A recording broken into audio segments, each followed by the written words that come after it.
आलीशान से बैंकेट में सुमन की शादी हो रही थी कि अचानक ही सुमन शादी करने से मना कर देती है और वहाँ से जाने लगती है कि तभी उसके ससुर और सास उसे समझाते हुए कहते हैं, बहू, आखिर कब तक तू मेरी और अपने ससुर की सेवा करती रहेगी?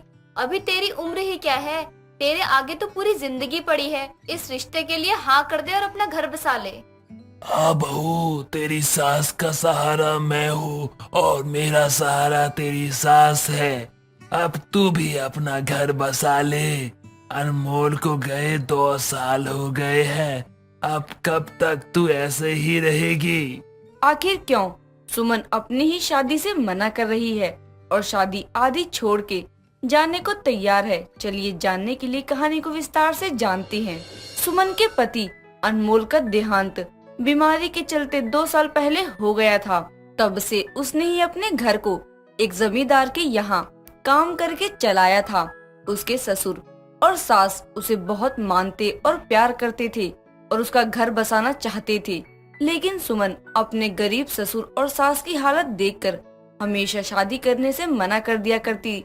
ऐसे ही एक दिन जब वो जमींदार के यहाँ काम करने जाती है तो उसकी मालकिन शिखा उससे कहती है, सुन रही, आज वो बड़ा वाला कमरा अच्छे से साफ कर देना। मेरा इकलौता बेटा अपनी पढ़ाई पूरी करके आ रहा है, मुझे कोई शिकायत का मौका नहीं मिलना चाहिए, समझी ना? जी मालकिन, आप फिक्र मत करिए, मैं सब काम अच्छे से कर लूंगी। इतना बोलकर सुमन बड़ा वाला कमरा खोलकर उसे अच्छे से साफ कर देती है और अपने घर आ जाती है। और अगले दिन जब वो हवेली पर काम करने जाती है तो उसकी मुलाकात प्रवीण से होती है और प्रवीण उसे देखकर उसके मासूम चेहरे की खूबसूरती में खो जाता है और उसे देखकर कहता है, तुम कौन हो और तुम मेरे घर में क्या कर रही हो? मालिक, मैं आपके यहाँ साफ सफाई का काम करती हूँ। इसी गांव में अपने सास ससुर के साथ रहती हूँ। चलिए अब मैं चलती हूँ, मुझे बहुत देर हो रही है। ठीक है, तुम जाओ। इस 2 टूक बात के बाद प्रवीण सुमन की तरफ आकर्षित हो जाता है और उसे पसंद करने लगता है। सुमन भी उसे पसंद करती थी, लेकिन वो अपनी हैसियत और नसीब को समझती थी, इसीलिए वो उसे अनदेखा करती। ऐसे ही एक दिन प्रवीण हिम्मत करके सुमन के पास आता है और उसका हाथ थाम कर कहता है, मुझे तुमसे कुछ बात करनी है सुमन, वो भी अभी के अभी। ये क्या कह रहे हैं आप छोटे ठाकुर? मेरा हाथ छोड़िए, कोई देख लेगा तो क्या सोचेगा? अरे देख लेने दो, मुझे किसी का कोई फर्क नहीं पड़ता है। मैं तुमसे बहुत प्यार करता हूँ और शादी भी करना चाहता हूँ। अब तुम मुझे बताओ, तुम्हारी क्या मर्जी है? मैं एक विधवा बहू हूँ और वो भी एक गरीब। आप ठहरे महलों वाले, हमारा कोई मेल नहीं है, चाहे मैं आपको कितना भी पसंद कर लूँ, समझे आप? चलो, तुम्हारे जवाब से मुझे ये तो पता चल गया कि तुम भी मुझे पसंद करती हो और बाकी सब मैं देख लूंगा। प्रवीण इतना कहकर वहाँ से चला जाता है और अपनी माँ शिखा को सब बता देता है। वैसे तो शिखा नहीं मानती, लेकिन अपने इकलौते बेटे के लिए उसे मंजूरी देनी पड़ती है। वो सुमन की गैर हाजिरी में सुमन के सास ससुर के पास रिश्ता लेकर जाती है और कहती है, मैं नहीं जानती कि आपके घर की विधवा बहू ने मेरे बेटे पर क्या जादू किया है, जो सब अमीर और पढ़ी लिखी लड़की छोड़कर, लेकिन मेरे बेटे की खुशी से बड़ा मेरे लिए कुछ नहीं है। तो मैं इसकी शादी करने को तैयार हूँ, लेकिन मेरी एक शर्त है, ये कि सुमन की शादी महंगी होगी, यानी बहुत बड़े बैंकेट में और अच्छे खाने पीने का इंतजाम के साथ। माँ, ये आप क्या कह रही हैं? ये सब वो कैसे कर पाएंगे? बस कर, मैंने तेरी बात मान ली तो उसको भी मेरी शर्त माननी पड़ेगी। जी मालकिन, हमको आपकी ये शर्त मंजूर है, लेकिन इस शर्त के बारे में आप सुमन को कुछ मत बताना, वरना वो शादी के लिए मना कर देगी और हम खुद चाहते हैं कि हमारी विधवा बहू का घर बस जाए।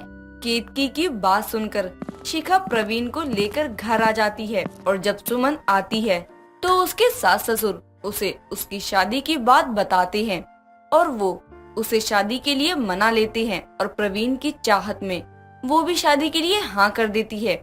सुमन के सास ससुर उसका घर बसाने के लिए अपना घर और थोड़ी सी जमीन जो उनके पास थी उसको गिरवी रख देते हैं और शादी की तैयारी करने लगते हैं कि एक दिन सुमन प्रवीण से मिलने जाती है और कहती है, परवीन जी, मैंने कभी ये सोचा भी नहीं था कि आप मेरी जिंदगी में ऐसे आओगे और मेरी जिंदगी को खुशियों से भर दोगे। मेरे सास ससुर इतने ही अच्छे हैं कि मेरी शादी के लिए मान गए, लेकिन मुझे ये समझ नहीं आ रहा कि शादी की इतनी महंगी तैयारियां वो कैसे कर सकते हैं। उनके पास तो इतने पैसे भी नहीं थे। शादी तो मंदिर में भी हो जाती, लेकिन उन्होंने गांव का सबसे महंगा बैंकेट बुक किया है।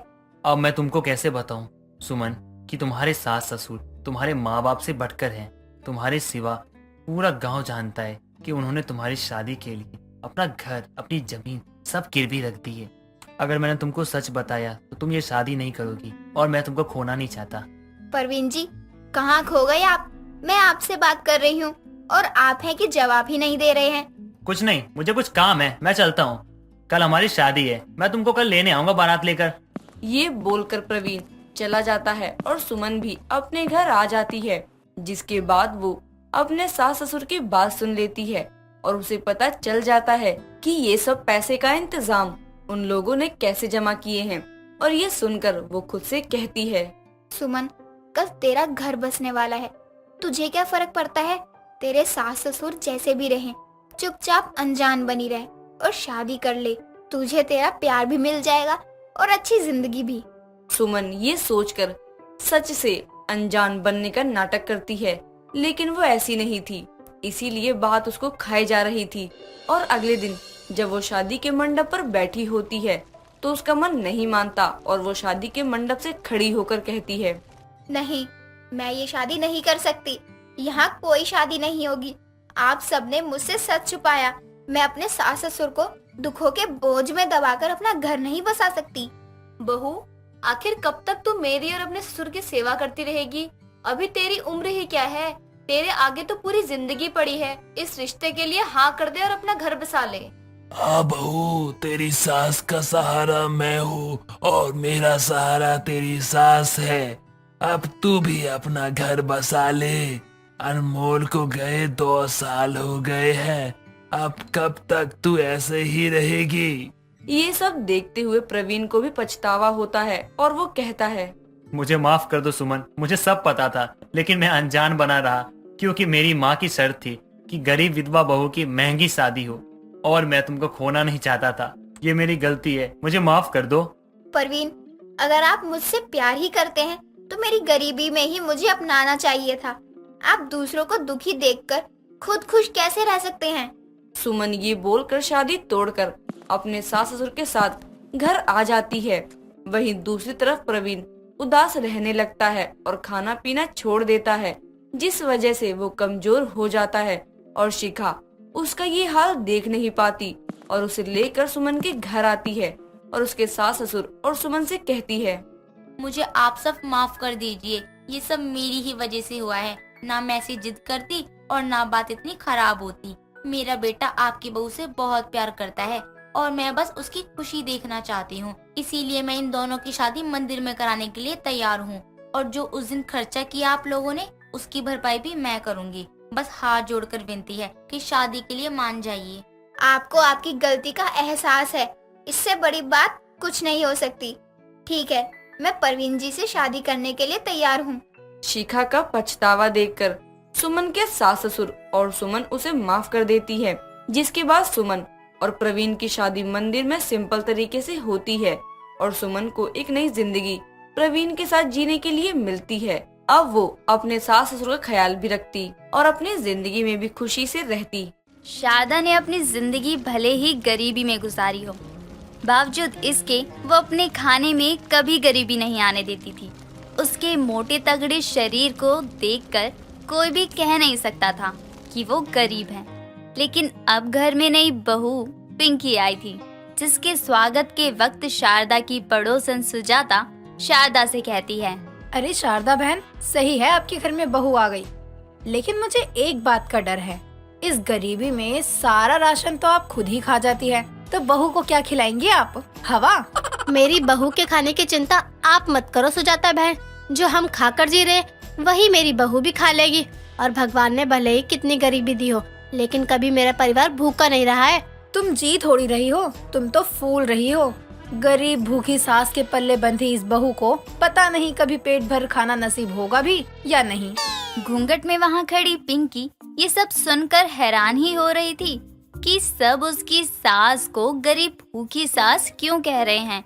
लेकिन शारदा अच्छे से अपनी बहू का स्वागत करने के बाद उसको अपने बेटे भानु संग कमरे में भेज देती है, जहां भानु अपनी पत्नी को कहता है, पिंकी जी, हर लड़की के अपनी शादी के बाद बहुत सपने होते हैं, आपके भी होंगे। लेकिन मैं आपको पहले ही बता दूं कि हम लोग गरीब हैं। 2 वक्त की रोटी अच्छे से देने के सिवा मैं आपकी ज्यादा ख्वाहिशें पूरी नहीं कर पाऊंगा। जी भानु जी, पता है, पर मैं भी एक गरीब परिवार से ही आई हूँ। मुझे अच्छे से आता है ऐसे हालातों से कैसे गुजारा करना है। आप चिंता मत करिए। पिंकी की समझदारी देखकर भानु को लगता है कि वो उसके घर को अच्छे से संभाल लेगी, और होता भी यही है। घर की जिम्मेदारियां तो पिंकी संभाल ही लेती है, लेकिन बेचारी रसोई संभाल नहीं पाती।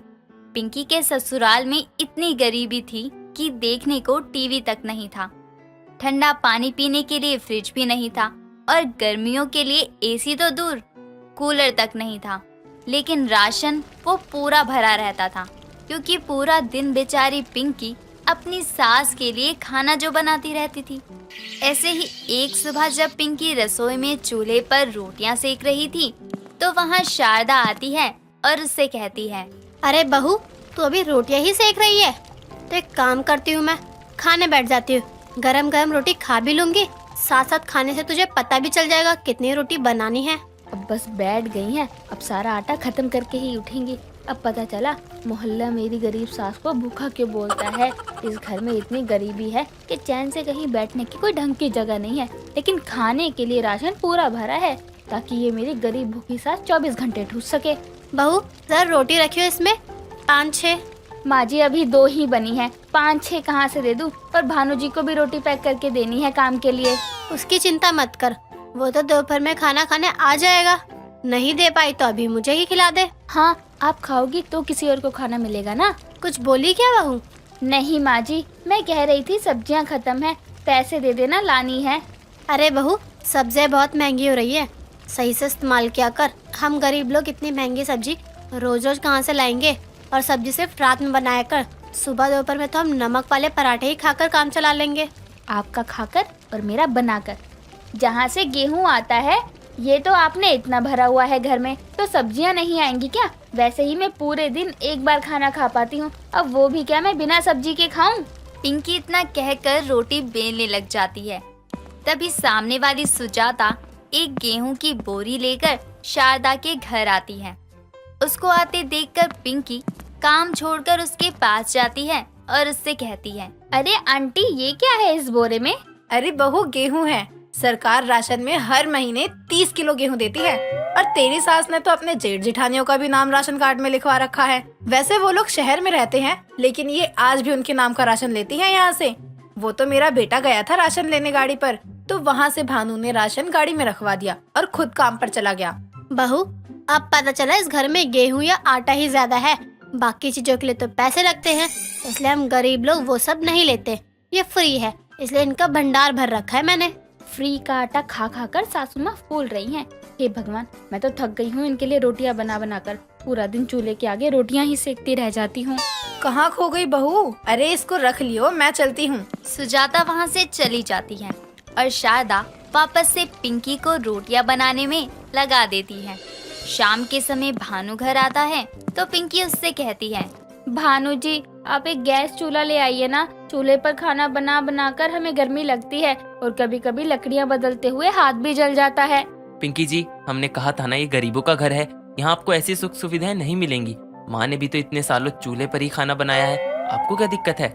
जब आपकी माँ बनाती होगी ना, तब खुद खाती होगी, इसलिए उन्होंने इतने साल बना लिया। यहाँ मेरा पूरा दिन चूल्हे के आगे जाता है। इतने गरीब हो तो अपनी माँ को सिखाते क्यों नहीं कि गरीबों की तरह खाएं? खाने में तो वो कभी कोई कमी नहीं आने देती। एक बार में 15-15 रोटियाँ खाती है। तीनों टाइम इतनी इतनी रोटियाँ बनाकर हम पागल हो गए हैं। तुम हमारी माँ के खाने पर नजर लगा रही हो? अरे हद है, रोटी ही तो बनानी पड़ती है तुम्हें, इसमें क्या ही दिक्कत है? सब्जी बनाने के लिए सब्जी होती ही नहीं है आपके घर में। गेहूं फ्री मिलता है, इसलिए नमक वाले पराठे बनवा बनवा कर माँ जी मेरा ऐसा हाल कर देती है। पूरा दिन खाना बनाने के बाद मेरा खाना खाने का मन तक नहीं करता। अपनी बहू को अपने खाने के बारे में ऐसा बोलता सुनकर शारदा का दिल टूट जाता है और वो अगले दिन से अपने खाने में कमी कर देती है। सुबह अपनी सास को 15 की जगह 2 रोटी में संतुष्ट होता देखकर पिंकी को भी हैरानी होती है। माँ जी क्या हुआ, आज आपने रोटी नहीं लेनी? मैंने इतना आटा गूथा है, बताइए और कितनी बनाऊं? नहीं बहू, मुझे इतनी ही खानी है, तो अपने लिए बना ले। पिंकी को ये देखकर हैरानी तो होती है, लेकिन वो इस बात पर ध्यान नहीं देती। लेकिन अब रोज ही सुबह शाम के खाने तक जब शारदा कम खाना लेती है तो ये बात उसके बेटे को खटकती है। और एक शाम जब शारदा खाना खाकर चली जाती है तो भानु चूल्हे के पास रोटी बनाती अपनी पत्नी से बोलता है, पिंकी जी, आपने माँ को कुछ बोला क्या? देख रहा हूँ कि कुछ दिनों से माँ बहुत ही कम खाना खा रही हैं, ऐसे उनकी तबीयत खराब हो जाएगी। हाँ, आपको रास नहीं आ रहा होगा ना कि मैं जल्दी खाना बनाकर फ्री हो जाती हूँ। अरे मैंने कुछ नहीं कहा माँ जी को कि कम खाओ, उन्होंने ही खुद कम खाना शुरू किया है। शायद उनको दिख गया होगा कि गरीबी में इतनी भूख दिखाना सही नहीं है। अरे आपने गरीबी देखी कहाँ है? इस घर में भले ही सुख सुविधाएं ना हो, लेकिन खाने के लिए भरपूर अनाज है। वो सिर्फ माँ की वजह से। पता है, पहले हमारे खाने के लाले पड़े हुए थे, हमारे ताऊजी ने सब छीन लिया था। पिताजी की मौत के बाद वो तो माँ ने धक्के खा खा कर राशन कार्ड बनवाया और ताऊजी के परिवार का नाम भी चढ़वाया ताकि राशन ज्यादा मिले। भूख के कारण मैंने अपनी 2 महीने की बहन को बचपन में ही खो दिया था। क्या आपकी बहन भी थी? हाँ, जब ये सब हुआ तब मेरी बहन 2 महीने की थी। हमारे पास खाने को एक दाना तक नहीं था। तब माँ भी भूखी रहती थी। कहाँ से खिलाते उस नन्ही सी बच्ची को? पैसे नहीं थे कि बाहर से कुछ खरीद सकते, इसीलिए वो नन्ही सी जान भूख बर्दाश्त नहीं कर पाई। भानु के मुंह से अपनी सास के बुरे हालातों के बारे में सुनकर पिंकी को बुरा लगता है कि उसने अपनी सास के ज्यादा खाने के ऊपर सवाल उठाया, जिसके लिए वो उसी समय अपनी सास से माफी मांगती है और आगे से उसको कभी भी ज्यादा खाना खाने के लिए नहीं टोकती। तो वहीं ज्यादा खाना बनाने की समस्या के चलते अब कभी कभी खाना शारदा बना दिया करती थी। इससे पिंकी को भी परेशानी नहीं होती थी। जिया एक अमीर घर की बिगड़ी हुई लड़की थी। अक्सर जिया अपने पैसों का रोब दिखाती और लोगों को जलील किया करती। ऐसे ही एक दिन जिया अपने घर में बैठकर बुक्स पढ़ रही थी। तभी उसकी सहेली टीना उसके घर आती है और कहती है, क्या बात है जिया, आज बहुत खूबसूरत ड्रेस पहनी है तुमने। कितने का लाया और कौन सा ब्रांड है ये? ज्यादा महंगा नहीं है, मेरे डैड ने ऑस्ट्रेलिया से मंगवाया है, तो सोच लो कितने का होगा। और ये जो ड्रेस मैंने पहना है ना, तभी इसकी कीमत इतनी बड़ी है, वरना ये सस्ता ही दिखता है। हाँ, ये बात तुम्हारी बिल्कुल सही है। अगर इस ड्रेस को बाहर निकाल के रख दो तो शायद ही किसी को पता चलेगा कि ये ऑस्ट्रेलिया का है। बात तो ये है कि हमारी जिया इतनी खूबसूरत है कि वो कुछ भी पहन ले बहुत खूबसूरत दिखेगी। थैंक यू अर्टिना, एक तू ही तो है जो मेरी कदर जानती है। और बता क्या खाएगी पिएगी? मैं मैंगो शेक पीऊंगी। और प्लीज अपने नौकर को बोल देना कि ज्यादा आइस ना डाले, क्योंकि मेरे गले में हल्की सी खराश है। जिया अपने नौकर को आवाज देती है और उसे 2 मैंगो शेक लाने को कहती है। ऐसे ही दिन गुजर जाते हैं और एक दिन जिया के पिता सुनील अपनी बेटी से शादी की बात करते हैं। बेटा, मुझे लगता है तुम्हारी शादी करा ही देनी चाहिए। तुम्हारा क्या ख्याल है? नो डैड प्लीज, मेरी अभी उम्र ही कहाँ हुई है शादी की। मुझे अभी शादी नहीं करनी। अगर आपको करनी है तो आप कर सकते हैं, मुझे मत फोर्स कीजिए प्लीज। लेकिन बेटा, मैंने अपने एक दोस्त से वादा किया था और तुम दोनों की शादी हमने बचपन में ही तय कर दी थी। मैं बस तुम्हें बता रहा हूँ, शादी के लिए तैयार हो जाना। नहीं डैड, समझने की कोशिश कीजिए, मुझे अभी शादी नहीं करनी। सुनील अपनी बेटी की एक नहीं सुनता और अपने पुराने दोस्त मुकेश का घर ढूंढते हुए उसके घर पहुंच जाता है और सुनील को देखकर मुकेश कहता है, सुनील जी, आप इस गरीब आदमी के घर में, बताइए क्या सेवा कर सकते हैं हम आपकी? गले तो मिल जा पहले। अरे ये सब क्या हो गया? तूने मुझे कुछ बताया क्यों नहीं? अरे बता देता, कुछ खबर तो देता मुझे। कैसे क्या कहता, किस मुंह से कहता? देख, आज तेरा दोस्त बहुत गरीब हो चुका है। मुझे तो लग रहा था कि अगर मुझे इस हाल में तूने देख लिया तो शायद पहचानेगा भी नहीं। तू ऐसा कैसे सोच सकता है मेरे भाई? तुझे याद है ना मेरा वादा? अरे हमने साथ मिलके अपने बच्चों की शादी का वादा किया था। मैं अपनी बेटी जिया का रिश्ता लेकर आया हूँ। क्या तू मेरी बेटी को अपनी बहू बनाएगा? पहले अपना ये हाथ जोड़ना बंद कर दे। और रही जिया बेटी की बात, तो हमारे साथ कैसे रहेगी वो? उसे नौकर चाकर ऐसो आराम की आदत है, तो हम कैसे बना ले उसे अपनी घर की बहू? कैसे क्या? अगर वो हादसा तुम्हारे साथ ना होकर मेरे साथ हुआ होता तो भी क्या तुम यही बोलते? अरे मुझे कुछ नहीं पता। मेरी बेटी का रिश्ता आज मैं तय करके ही जाऊंगा। लेकिन मेरे दोस्त, अब तो मैं उस काबिल भी नहीं रहा कि उसे 2 वक्त की रोटी खिला पाऊं। कमाने वाला एक ही है और तुम फैसला कर लो, अपनी बेटी को महल में रखना है या इस कीचड़ में। भूल गए क्या, हम भी कीचड़ से उठकर यहाँ तक आए हैं। और एक बात कह दूं, कमल का फूल कीचड़ में ही खिलता है हमेशा। तो मुझे अपने होने वाले दामाद पे पूरा यकीन है कि वो अपने परिवार के साथ अपनी बीवी का भी ध्यान अच्छे से रखेगा। सुनील की बात को सुनकर मुकेश उसे गले से लगा लेता है और अपने बेटे की शादी के लिए मान जाता है। ऐसे ही कई दिन गुजर जाते हैं और अब जिया और राहुल की शादी हो जाती है। जिया का गृह प्रवेश करते हुए राहुल की माँ कमला जिया से कहती है, जिया बेटा, जो भी है यही है तुम्हारा घर।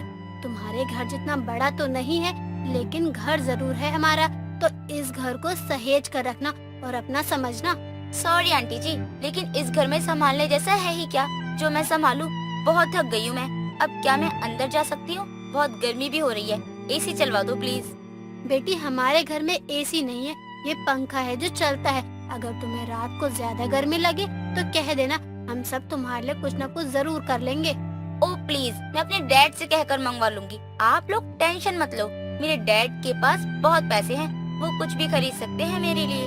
जिया की एरोगेंस वाली बातें सुनकर राहुल को बहुत गुस्सा आता है और उसे गुस्से में देखकर मुकेश राहुल को शांत करवाता है और जिया से कहता है, जिया बेटी, हमें सब मालूम है कि आपके पिताजी बहुत बड़े आदमी हैं, साथ साथ वो बहुत अच्छे और ईमानदार व्यक्ति भी है।